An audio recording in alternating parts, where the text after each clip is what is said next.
ನಮ್ಮ ದೇವರು ಬಿದಿರು ತುಂಡು ಮಾಡಿದಂತೆ ಬಾನ್ಸುರಿ ಬಾಯಿಯಲ್ಲಿ ಕೊಳಲನ್ನು ಇಟ್ಟು ಊದಬೇಕು ಅಂತ. ಅದು ಹೇಗ್ ಗೊತ್ತಾಯ್ತೋ ಗೊತ್ತಿಲ್ಲ ಅಮ್ಮನವ್ರಿಗೆ.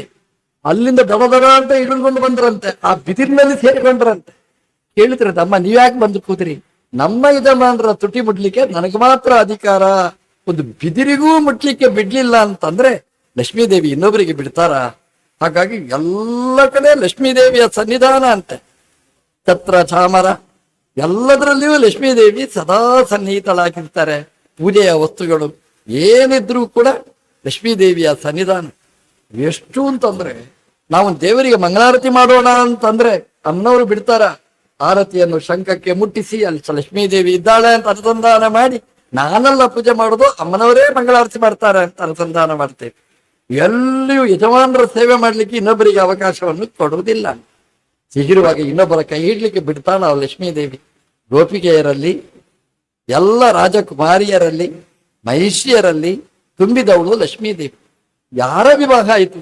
ಲಕ್ಷ್ಮೀದೇವಿಯ ವಿವಾಹ ಆಯ್ತೇ ಹೊರತು ಇನ್ನೊಬ್ಬರದು ಅಲ್ಲ. ರಾಮ ಹೇಗೆ ಏಕಪತ್ನಿ ವ್ರತಸ್ಥ, ಅದೇ ರೀತಿ ಕೃಷ್ಣದೇವರು ಕೂಡ ಏಕಪತ್ನಿ ವ್ರತಸ್ಥ. ಆದ್ರೆ ಲಕ್ಷ್ಮೀದೇವಿಯ ಜೊತೆಗೇನೇ ಕಲ್ಯಾಣ. ಹಾಗಾಗಿ ವಾಸುದೇವಾಯ, ರಾಮ ಬೇರೆ ಅಲ್ಲ, ಕೃಷ್ಣ ಬೇರೆ ಅಲ್ಲ, ಎರಡೂ ಒಂದೇ ಅಂತ ವಾಸುದೇವಾಯ ಅಂತ ಕುಂತಿದೇವಿ ಅನುಸಂಧಾನ ಮಾಡ್ತಾಳೆ.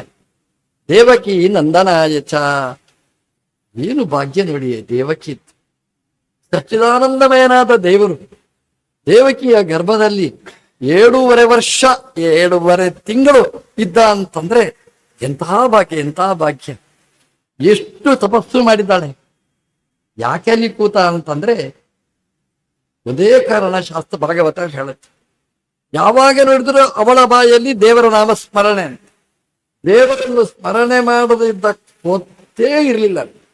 ಬಾಯಿ ತೆರೆದ್ರೆ ದೇವ ದೇವ ದೇವ ಅಂತ ಒಂದೇ ಹೆಸರು. ದೇವ ದೇವಂ ಕಾಯತೀತಿ ದೇವಕಿ. ಕೈ ಶಬ್ದ ಅಂತ ದಾತು. ಕೈ ಅಂದ್ರೆ ಶಬ್ದ, ಕರೀತಾಳೆ. ಭಗವಂತನನ್ನು ಕರೆಯುದಂತೆ. ಮಾತು ಮಾತಿಗೆ ಕೃಷ್ಣ ಎನ್ನಬಾರದೆ ಅಂತ ದಾಸರು ಹೇಳ್ತಾರೆ. ಇದೆ, ನಾವು ಬಾಯಿ ತೆಗೆದ್ರೆ ಕೃಷ್ಣನ ನಾಮ ಬರಬೇಕು. ಹಾಗಾಗಿ ದೇವಕಿ ಅಂತ ಆ ದೇವಕಿಗೆ ಹೆಸರು. ದೇವರು ಯಾಕೆ ಅಷ್ಟು ಕಾಲ ದೇವಕಿ ಗರ್ಭದಲ್ಲಿ ವಾಸ ಮಾಡಿದ ಅಂತಂದ್ರೆ, ಯಾವಾಗಲೂ ದೇವಮಯ ಆಗಿದ್ಲು. ದೇವನನ್ನು ಬಿಟ್ಟು ಇನ್ನೊಬ್ಬರನ್ನು ಕರೆಯುವುದಿಲ್ಲ. ನಮ್ಮ ದುರದೃಷ್ಟ ಅಂತಂದ್ರೆ ದೇವರ ಮುಂದೆ ಬಿಟ್ಟು ಮತ್ತೆ ಎಲ್ಲರನ್ನು ಬೆಳಗಿಂದ ರಾತ್ರಿ ತನಕ ಹಲೋ ಹಲೋ, ಅದು ಯಾರು ಹಲ್ವನೋ ಗೊತ್ತಿಲ್ಲ.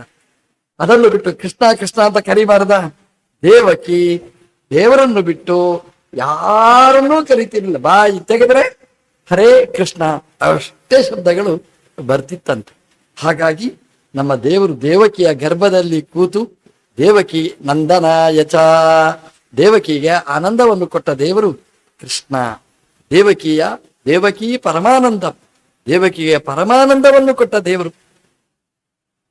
ನಿಜವಾಗಿ ಯಶೋದೆಗೂ ಮಗ, ಆದ್ರೆ ಯಶೋದೆಯ ಗರ್ಭದಲ್ಲಿಲ್ಲ, ದೇವಕಿಯ ಗರ್ಭದಲ್ಲೇ ವಾಸ ಮಾಡಿ ದೇವಕಿಯ ಗರ್ಭವನ್ನು ಗುಡಿಯನ್ನಾಗಿ ಮಾಡಿ, ಗರ್ಭಗುಡಿಯನ್ನಾಗಿ ಮಾಡಿಸಿದ ದೊಡ್ಡ ಸೌಭಾಗ್ಯವನ್ನು ದೇವರು ಕರುಣಿಸಿದ.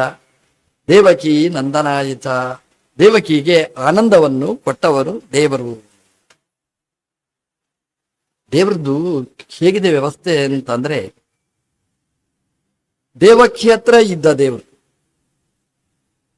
ಒಂದು ಕ್ಷಣ ದರ್ಶನ ಕೊಟ್ಟ, ಅವರಿಗೆ ಜ್ಞಾನ ಕೊಟ್ಟ, ವಿಶ್ವರೂಪ ದರ್ಶನ ಮಾಡಿಸಿದ, ಪುಟ್ಟರೂಪ ದರ್ಶನ ಮಾಡಿಸಿದ. ಅಮ್ಮನಿಗೆ ಸಾಕು ಅನಿಸುವಷ್ಟು ದೇವರ ವಿಭೂತಿ ರೂಪವನ್ನು ತೋರಿಸಿದ. ಅಲ್ಲಿಂದ ಹೊರಟ, ಟೆಂಟ್ ಹೌಸ್ಗೆ ಹೊರಟ, ನಂದನ ಮನೆಗೆ ಹೋದ, ಯಶೋದೆ ಮನೆಗೆ ಹೊರಟ, ಅಲ್ಲಿ ಹೋದ. ದೇವಕಿ ನಂದನಾಯಚ, ದೇವಕಿ ನಂದನ್ ಪ್ರತಿ ನಯತೀತಿ ದೇವಕಿ ನಂದನ. ಆ ದೇವಕಿ ಅದು ಎರಡು ಕರ್ಮ ಸಂಸ್ಕೃತದಲ್ಲಿ. ನಿಂಜಿಧಾತುವಿಗೆ ದ್ವಿಕರ್ಮಕತ್ವ ಅಂತಿದೆ. ದೇವಕಿ ನಂದನ್ ನಯತೀತಿ ದೇವಕಿ ನಂದನ. ದೇವಕಿಯನ್ನು ನಂದನತ್ರ ಕರ್ಕೊಂಡು ಹೋದ ದೇವರೇ. ಯಾರು ಕರ್ಕೊಂಡು ಹೋಗ್ಲಿಕ್ಕೆ, ಯಾರು ದಾರಿ ತೋರಿಸೋರು, ಯಾರು ಲೆಫ್ಟ್ ರೈಟ್ ಅವನೇ. ಈಗ ಲೆಫ್ಟ್ ಹೋಗೋ ರೈಟ್ ಹೋಗೋ, ಲೆಫ್ಟ್ ಎಲ್ಲಿ ಹೋಗ್ಬೇಕು ಅವನಿಗೆ ಗೊತ್ತಿಲ್ಲ. ನೀರಿನಲ್ಲಿಯೂ ಹೋಗ್ಬೇಕು, ಆಕಾಶದಲ್ಲಿಯೂ ಹರಿ ಹೋಗ್ಬೇಕು. ದೇವರು ಎಲ್ಲಿ ಹೋಗ್ಬೇಕು ಹೇಳ್ತಾನೆ ಅಲ್ಲಿಗೆ. ಹಾಗಾಗಿ ದೇವರು ಏನು ಮಾಡಿದ, ದೇವಕಿ ಹತ್ರ ಇದ್ದ. ದೇವಕಿ ಅಲ್ಲಿ ಇದ್ದ ದೇವರು ನಂದಂ ನಯತಿ, ಆ ದೇವಕಿಯ ಮನೆಯಿಂದ ನಂದನ ಮನೆಗೆ ತನ್ನನ್ನು ಕರ್ಕೊಂಡು ಹೋಯ್ತ. ನಂದನ ಜೊತೆಗೆ ವಾಸ ಮಾಡಿದ, ಎಲ್ಲ ಆಯ್ತು. ಕೊನೆಗೆ ಕಂಸ ಹೇಳಿ ಕಳಿಸಿದ, ಮತ್ತೆ ವಾಪಸ್ ಮಥುರೆಗೆ ಬಂದ ದೇವರು. ಕಂಸನ ಸಂಹಾರ ಆಯಿತು, ಉಗ್ರಸೇನನ ಪಟ್ಟಾಭಿಷೇಕ ಆಯಿತು. ಮೊದಲು ಬಂದದ್ದು ದೇವರು ಸೆರೆಮನೆಗೆ, ಅದು ತನಗೆ ಅರಮನೆ ಹಾಕಿತ್ತು, ದೇವಕಿ ಇದ್ಲು. ಹಾಗಾಗಿ ನಂದಂ ದೇವಕಿಯನ್ನೈತಿ, ನಂದನ ಮನೆಯಲ್ಲಿದ್ದ ದೇವರು ದೇವಕಿಯ ಮನೆಗೆ ಬಂದ. ಎರಡೇ ಕೆಲಸ ದೇವರದ್ದು, ದೇವಕಿಯ ಮನೆಯಿಂದ ನಂದನ ಮನೆಗೆ, ನಂದನ ಮನೆಯಿಂದ ದೇವಕಿಯ ಮನೆಗೆ. ಹಾಗಾಗಿ ದೇವಕ್ಯ ಸಕಾಶಾತ್ ನಂದಂ ಪ್ರತಿ ನಯತಿ, ನಂದನಕ್ಕೆ ಕರ್ಕೊಂಡೋದವ. ನಂದಾತ್ ದೇವಕಿ ಪ್ರತಿ ನಯತಿ ಆತ್ಮಾನಂ. ಹಾಗಾಗಿ ದೇವಕಿ ನಂದನ ಅಂತಂದ್ರೆ ಮಥುರೆ, ವೃಜ, ಗೋಕುಲ, ವೃಂದಾವನ ಅಲ್ಲೆಲ್ಲ ಸುತ್ತಾಡಿದ ದೇವರು ದೇವಕಿ ನಂದನ ಆಯ್ತಾ, ದೇವಕಿಗೆ ಆನಂದವನ್ನು ಕೊಟ್ಟವ. ದೇವಕಿ ಅಂತಂದ್ರೆ ಲಕ್ಷ್ಮೀ ದೇವಿ, ಅವಳಿಗೆ ಆನಂದ ಕೊಟ್ಟ ರೂಪ ಅದು ಕೃಷ್ಣ ರೂಪ. ಎಷ್ಟು ರೂಪದಿಂದ ಆನಂದ ಕೊಟ್ಟ ತಮ್ಮ ದೇವರು, 16,108 ರೂಪದಿಂದ ದೇವರ ಆನಂದವನ್ನು ಕೊಟ್ಟ. ಯಾಕೆಂದ್ರೆ ಲಕ್ಷ್ಮೀ ದೇವಿ ಎಲ್ಲರಲ್ಲಿಯೂ ವಾಸ ಮಾಡಿಕೊಂಡಿತ್ತು, ಅವಳಿಗೆ ಆನಂದವನ್ನು ಕೊಟ್ಟ ದೇವರು ಕೃಷ್ಣ. ದೇವ ಕ ಅಂದ್ರೆ ಕೃಷ್ಣ, ಕೃಷ್ಣನ ಹೆಸರು ಕ ಅಂತ. ಏಕೋ ನೈಕ ಸವಹ ಕಹ ಕಿಂ ಯತ್ತತ್ ಪದಮನುತ್ತಮಂ. ಕಹ ಕಿಂ ಇದೆಲ್ಲ ದೇವರನ್ನು ಹೇಳುವ ಶಬ್ದ. ಕ ಅಂದ್ರೆ ದೇವರನ್ನು ಹೇಳುವ ಶಬ್ದ. ಯಾಕೆಂದ್ರೆ ಕ ಅಂದ್ರೆ ಆನಂದ, ಆನಂದಮಯನಾದ ದೇವರನ್ನು ಹೇಳುವ ಶಬ್ದ ಕ. ದೇವರು ದಿವ್ಯತಿ ಕ್ರೀಡಾ ಮಾಡುವವ, ದೇವಶ್ಚ ಅಸೋ ಕಶ್ಚ ದೇವರಾದ ಕ ಅಂದ್ರೆ ಭಗವಂತ. ದೇವಕಿ ಅಂದ್ರೆ ಅವನ ಹೆಂಡತಿ, ಗೋಪಸ್ಯ ಎಂ ಗೋಪಿ ಇದ್ದ ಹಾಗೇನೆ ದೇವಕಸ್ಯ ಎಂ, ದೇವಕ ಅಂದ್ರೆ ಭಗವಂತ, ಅವನ ಹೆಂಡತಿ ಅಂದ್ರೆ ದೇವಕಿ ಅಂದ್ರೆ ಲಕ್ಷ್ಮೀ ದೇವಿ. ಅವಳಿಗೆ ನಂದನಾಯಚ ನಂದವನ್ನು ನಯತಿ ಕೊಟ್ಟವ ಅಂದ್ರೆ ಲಕ್ಷ್ಮೀ ದೇವಿಗೆ ಆನಂದ ಕೊಟ್ಟವ. ಸೀತಾದೇವಿಯಾಗಿ ಇದ್ದಾಗ ಆನಂದವನ್ನು ಕೊಟ್ಟ ರಾಮರೂಪದಿಂದ, ಇಲ್ಲಿ ಹಾಗಲ್ಲ, ಎಷ್ಟು ರೂಪದಿಂದ ಗೋಪಿಕೆಯರಲ್ಲಿ ಲಕ್ಷ್ಮೀ ದೇವಿಗೆ ಆನಂದವನ್ನು ಕೊಟ್ಟ. 16,108 ಮಹಿಷಿಯರಲ್ಲಿ ಲಕ್ಷ್ಮಿಯ ಸನ್ನಿಧಾನ ಅವರಿಗೆ ಆನಂದವನ್ನು ಕೊಟ್ಟ. ಅಷ್ಟೇ ಅಲ್ಲ, ಎಲ್ಲೆಲ್ಲಿ ಇರ್ತಾಳೆ ಭಗವಂತ ಇರ್ತಾನೆ ಅಲ್ಲೆಲ್ಲ ಜಯತಿ ತೇದಿಕಂ ಜನ್ಮನಾ ವೃಜ ಶಯತ ಇಂದಿರಾ ಸಾಧು ತತ್ರಹಿ.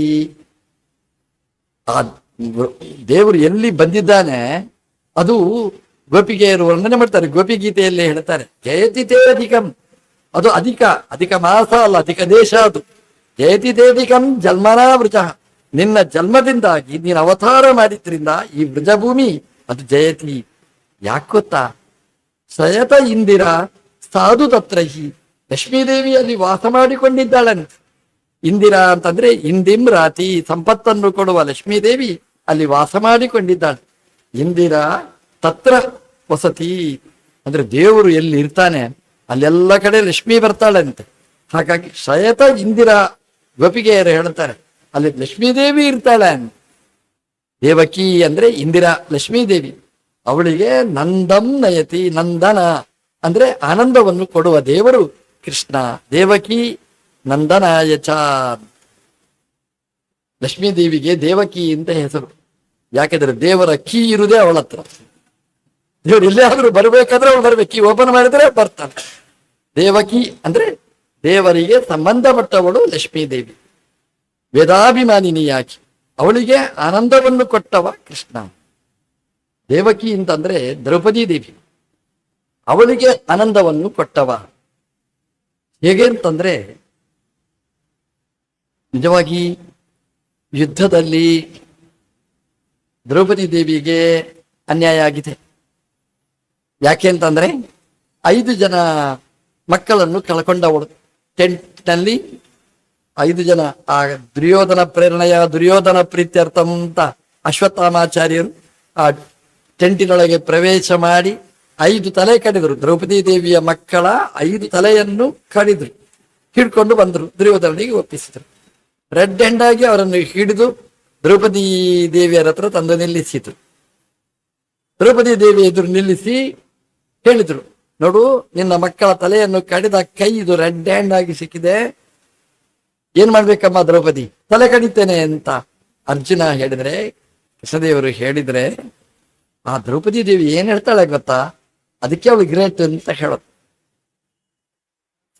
ದೇವಕಿಗೆ ದುಃಖ ಆಗ್ಬೇಕು, ನನ್ನ ಮಕ್ಕಳ ತಲೆಯನ್ನು ಕಡಿದವ ಪಾಪಿ, ನನ್ನ ಮುಖ ನೋಡುದಿಲ್ಲ, ತಲೆ ಕಡೀರಿ ಅಂತ ಹೇಳ್ಬೇಕಾಗಿತ್ತು. ದ್ರೌಪದಿ ದೇವಿ ಹೇಳ್ತಾರೆ, ರೀ ಅಂತ ಕೆಲಸ ಮಾಡಬೇಡಿ, ಅಶ್ವತ್ಥಾಮನ ತಲೆ ಕಡಿಯುವ ಕೆಲಸ ಮಾಡಬೇಡಿ. ಯಾಕೆಂತಂದ್ರೆ ಅಶ್ವತ್ಥಾಮನ ತಲೆ ಕಡಿದ್ರೆ ಅಶ್ವತ್ಥಾಮನಿಗೆ ದುಃಖ ಅಲ್ಲ, ಅಶ್ವತ್ಥಾಮನ ಅಮ್ಮ ಇದ್ದಾಳೆ, ದ್ರೋಣಾಚಾರ್ಯ ಹೆಂಡತಿ ಇದ್ದಾಳೆ, ಕೃಪಿದೇವಿ ಇದ್ದಾಳೆ, ಅವಳಿಗೆ ವ್ಯಥೆ ಆಗುತ್ತೆ. ಹಾಗಾಗಿ ಅಶ್ವತ್ಥಾಮನ ತಲೆ ಕಡಿಯಲಿಕ್ಕೆ ಹೋಗ್ಬೇಡಿ. ಮಗನ ತಲೆ ಕಡಿದ್ರೆ ಏನು ದುಃಖ ಅಂತ ನಾನು ಅನುಭವಿಸಿದವಳು. ಹಾಗಾಗಿ ನನ್ನ 5 ಮಂದಿ ಮಕ್ಕಳನ್ನು ಕಡಿದಿದ್ದಾನೆ ಇವ, ನಾನು ದುಃಖ ಅನುಭವಿಸ್ತಾ ಇದ್ದೇನೆ. ಒಂದು ವೇಳೆ ಅಶ್ವತ್ಥಾಮನ ತಲೆ ಕಡಿದ್ರೆ ಅವನ ಅಮ್ಮ ಕೃಪಿ, ಅವಳಿಗೆ ದುಃಖ ಈಕ್ವಲ್ ಆಯ್ತಲ್ಲ. ಈಗ ನಿನ್ಗೂ ಅಷ್ಟೇ 5 ಮಕ್ಕಳ ತಲೆ ಕಡಿದ, ನಿನಗೂ ದುಃಖ ಅಮ್ಮ ದ್ರೌಪದಿ. ಗೌತಮಿಗೂ ಕೂಡ ಅಷ್ಟೇನೆ, ಅಶ್ವತ್ಥಾಮನ ತಲೆ ಕಡಿದ್ರೆ ದುಃಖ ಈಕ್ವಲ್ ಆಗಿದೆ. ಮತ್ತೆ ಅವನ ತಲೆ ಯಾಕೆ ಕಡಿಬಾರದು? ನಿನ್ನ ಮಕ್ಕಳ ತಲೆ ಮಾತ್ರ ಯಾಕೆ ಕಡಿಬೇಕು? ಅವಳು ಹೇಳ್ತಾಳೆ, ನೋಡಿ, ನನಗಾದ್ರೆ ನನ್ನ ಮಕ್ಕಳ ತಲೆ ಕಡಿದ್ರು ಸರಿ, ಆದ್ರೆ ನನ್ನ ಗಂಡಂದಿರು 5 ಜನ ನನಗಿದ್ದಾರೆ, ಹಾಗೆ ಸುರಕ್ಷಿತ. ನಮ್ಮ ದೇವರು ಕೃಷ್ಣ 5 ಮಕ್ಕಳ ತಲೆ ಕಡಿಲಿಕ್ಕೆ ಒಪ್ಪಿಗೆ ಕೊಟ್ಟನೆ ಹೊರತು ನನ್ನ ಗಂಡಂದಿರು 5 ಮಂದಿಯ ತಲೆ ಕಡಿಲಿಕ್ಕೆ ಬಿಡ್ಲಿಲ್ಲ, ಒಂದೇ ಒಂದು ರೋಮ ಕುಂಕ್ಲಿಕ್ಕೂ ಬಿಡ್ಲಿಲ್ಲ. ಆದ್ರೆ ಅಶ್ವತ್ಥಾಮನ ಅಮ್ಮ ಗೌತಮಿ ಕೃಪಿದೇವಿ, ಅವಳಿಗೆ ಗಂಡ ಸತ್ತ ದುಃಖ ಇದೆ. ದ್ರೋಣಾಚಾರ್ಯರು ಸತ್ತಿದ್ದಾರೆ ಯುದ್ಧದಲ್ಲಿ, ದ್ರೋಣಾಚಾರ್ಯರು ಸತ್ತಿದ್ದಾರೆ, ಗಂಡನ ಕೊಲೆ ಒಂದು ರೀತಿಯಲ್ಲಿ ಕಗ್ಗೊಲೆ. ಆ ದುಃಖದಲ್ಲಿ ಒತ್ತಾಡ್ತಾ ಇರುವಾಗ ಅಶ್ವತ್ಥಾಮನ ತಲೆ ಕಡಿದ್ರೆ ಅದೊಂದು ದುಃಖ ಪ್ಲಸ್ ಆಗಿ ಬಿಡ್ತದೆ. 2 ದುಃಖ, ಗಂಡನ ಸಾವಿನ ದುಃಖ ಒಂದು ಕಡೆ ಆದ್ರೆ ಮಗನನ್ನು ಕೊಂದ ದುಃಖ ಇನ್ನೊಂದು ಕಡೆ, 2 ದುಃಖ. ನನಗಾದ್ರೆ ಒಂದೇ ದುಃಖ, ಮಗನನ್ನು ಸತ್ತ ದುಃಖ ಮಾತ್ರ ಹೊರತು ಗಂಡ ಸತ್ತ ದುಃಖ ನನಗಿಲ್ಲ. ಹಾಗಾಗಿ ನನ್ನ ದುಃಖಕ್ಕಿಂತ ಅವಳ ದುಃಖ ಅದು ಜಾಸ್ತಿ ಆಗಬಾರದು. ಅಶ್ವತ್ಥಾಮನ ತಲೆ ಕಡಿಬೇಡಿ, ನನಗೆ ಖುಷಿ ಅದು. ದೇವಕಿ ನಂದನ ಯಚ, ದೇವಕಿ ಅಂದ್ರೆ ದ್ರೌಪದಿ, ಆ ದ್ರೌಪದಿಗೆ ಆನಂದವನ್ನು ಕೊಟ್ಟ ದೇವರು ಕೃಷ್ಣ. ಅಂದ್ರೆ ಈ ಜೀವನದಲ್ಲಿ ಎಲ್ರಿಗೂ ಒಂದಲ್ಲ ಒಂದು ಸಮಸ್ಯೆ ಇದ್ದೇ ಇರ್ತದೆ. ನಾವ್ ಏನ್ ಮಾಡ್ಬೇಕು ಅಂತ ಸಮಸ್ಯೆ ಬಂದಾಗ ನಾವು ನಮ್ದೇ ಸಮಸ್ಯೆ ದೊಡ್ಡದು ಅಂತ ಮಾಡಿ ಅಂತ ಅಳುವುದಲ್ಲ. ದುಃಖಿ ದುಃಖಾಧಿಕಂ ಪಶ್ಯೆ, ನಮಗೆ ದುಃಖ ಬಂದಾಗ ನಮಗಿಂತ ಜಾಸ್ತಿ ದುಃಖ ಬಂದವರನ್ನು ನೋಡಬೇಕು.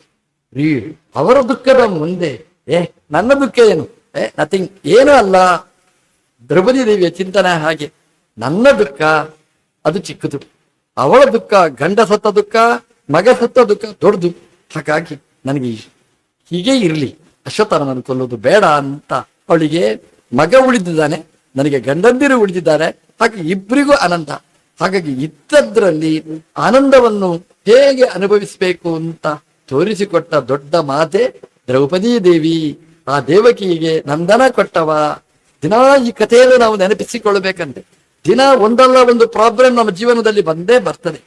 ಬರುವಾಗ ನಾವು ಸುಖಾಧಿಕಂ, ನಮಗಿಂತ ಸುಖ ಇದ್ದವರನ್ನು ನೋಡುವುದಲ್ಲ. ಯಾವಾಗಲೂ ಅಷ್ಟೇ ಅಂತೆ, ನಮ್ಮ ಚಾಪೆ ಎಷ್ಟಿದೆ ಅಷ್ಟು ಮಾತ್ರ ಕಾಲಿ ಬಿಡಿಸ್ಬೇಕು. ಅವನ್ ದೊಡ್ಡ ಹಾಸಿಗೆ ಇದೆ ನನಗೆ ಚಿಕ್ಕದೊಂದು ಅಳುವುದಲ್ಲ, ಇದ್ದದ್ರಲ್ಲಿ ನಾವು ತೃಪ್ತಿ ಪಡಬೇಕಂತೆ. ಇದು ದೇವಕಿ ನಂದನಾಯಚ. ದೇವಕ ಅಂದ್ರೆ ಕ ಅಂದ್ರೆ ವಾಯುದೇವರು. ಓ ಪ್ರಜಾಪತಿ ರುದ್ದಿಷ್ಟ ಕಹ ವಾಯು ಉದಾಹೃತ. ಕ ಅಂದ್ರೆ ವಾಯುದೇವರು, ದೇವಕ ಅಂದ್ರೆ ವಾಯುದೇವರು, ದೇವಕಿ ಅಂದ್ರೆ ವಾಯುದೇವರ ಮಡದಿಯಾದ ದ್ರೌಪದಿ. ಅವಳಿಗೆ ನಂದನಾಯಚ, ಆನಂದವನ್ನು ಕೊಟ್ಟ ದೇವರು ಕೃಷ್ಣ ಅಂತ ಅದನ್ನು ಕುಂತಿದೇವಿ ಅನುಸಂಧಾನ ಮಾಡ್ತಾಳೆ. ನಮ್ಮ ದ್ರೌಪದಿಗೂ ಆನಂದವನ್ನು ಕೊಟ್ಟ ದೇವರು ಕೃಷ್ಣ.